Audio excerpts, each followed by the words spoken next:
Quoi, Steve Mathias, bienvenue à Nouvelle Nationale de la PTN. Oui, Suzanne, ça va bien? Oui, la dernière fois qu'on s'est parlé, Steve, tu étais chef de la Première Nation de Long Point, Long Point, à Winaway. Maintenant, tu es négociateur chez vous.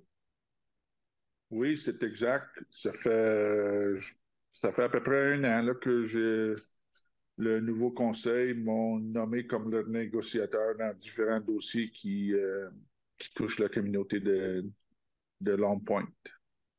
Euh, Cette semaine, vous avez baissé un drapeau pour la souveraineté de votre territoire sur Pressiac. Pourquoi avez-vous fait cette démarche-là chez vous? Le conseil avait décidé de prendre cette initiative-là compte tenu de l'ampleur de qu'est-ce qu'on prévoit faire sur notre territoire ancestral, notre territoire non cédé. Euh, Juste pour te donner une idée, dans les 2 dernières années, il y a au-delà de 15 000 claims miniers qui ont été achetés sur le territoire de Long Point. Et on prévoit faire plusieurs projets sur le territoire. On sait que les compagnies minières sont beaucoup plus agressives là, vers faire d'autres exploitations sur le territoire. On voit que Agnico Eagle ont fait l'achat de Yamanago. Ils sont les seuls propriétaires resteurs de la mine canadienne Malartic dans la ville de Malartic. Et ils ont aussi la mine La Ronde à Pressac.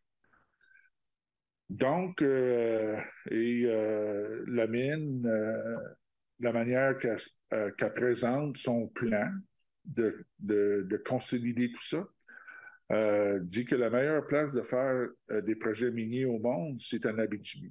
Mais l'Abitibi, ça se trouve être le territoire des Anishinabés non cédés. Donc, nous autres, compte tenu de l'ampleur de toutes les activités qui est prévues dans le domaine minier et les efforts qu'on a faits pour essayer d'en venir une entente avec la minière, euh, on, on trouve que ça, c'est pas aussi, euh, on n'a pas les résultats qu'on aimerait avoir. Là, est-ce que de votre côté, avec la compagnie minière Agnico Eagle, est-ce que les communications sont coupées ou les discussions sont toujours en cours par rapport à cette entente-là? Mais il y a eu une attente que la minière, elle avait négocié avec la communauté de Picogan et ça date de 2 ans. Là. Et on avait intervenu, Long Point, à l'époque, pour dire que ça se trouvait sur notre territoire. On, on voudrait avoir le contenu de cette entente-là. Et nous autres, on avait toute cette approche-là de nation, mais c'était l'entente qui avait été négociée, c'était pas dans la même envergure puis la même approche que nous autres, on préconise dans tout ça. Mais, et on a essayé de convaincre la compagnie minière et aussi de Picogan pour dire qu'on devrait retourner à la table puis faire les modifications nécessaires, les ajustements nécessaires pour que ça reflète cette approche-là.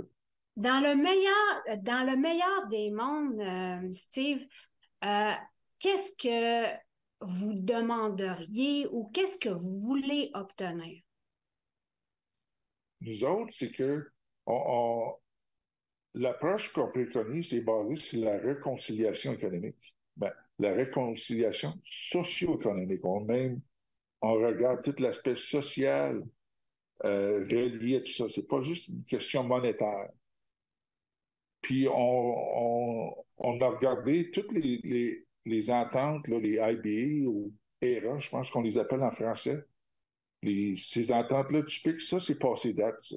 Tu sais. Puis l'entente qui nous avait été soumise, qui veulent qu'on signe aujourd'hui, c'est ce genre de concept-là, d'entente ERA. Nous autres, on veut aller au-delà de ça.